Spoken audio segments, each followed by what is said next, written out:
ధైర్యానికి ప్రతీకైన హనుమంతుడు ఒకసారి ప్రాణత్యాగం చేయాలని అనుకున్నాడని మీకు తెలుసా? సీతమ్మ లంకలో ఉందని తెలిసి హనుమంతుడు రాముడి ఆశీర్వాదం తీసుకుని సముద్రాన్ని దాటి ఎంతోమంది రాక్షసులను ఓడించి చివరకు లంకనేలపై అడుగుపెడతాడు.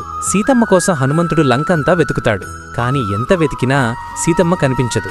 దాంతో హనుమంతుడు ఎంతో బాధపడిపోతాడు. నేను ఇంత దూరం ఎగిరి వచ్చి ఒట్టి చేతులతో వెనక్కి వెళ్తే నాకు విలువేముంది?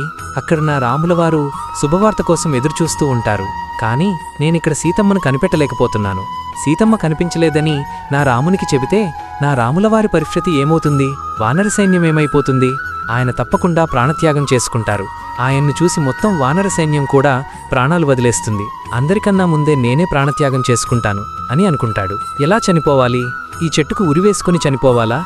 లేక ఈ మంటల్లో దూకి చనిపోవాలా? లేక నీటిలో దూకి చనిపోవాలా?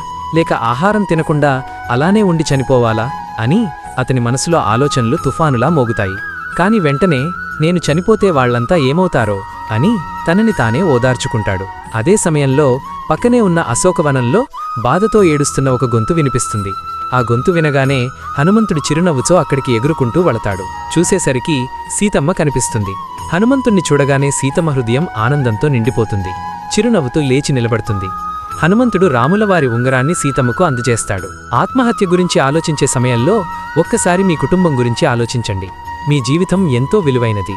ఈ వీడియో మీకు నచ్చితే మీ ఫ్రెండ్స్ అండ్ ఫ్యామిలీతో షేర్ చేయండి. ఛానల్ను సబ్స్క్రైబ్ చేయండి. కామెంట్లో జై హనుమాన్ అని రాయండి.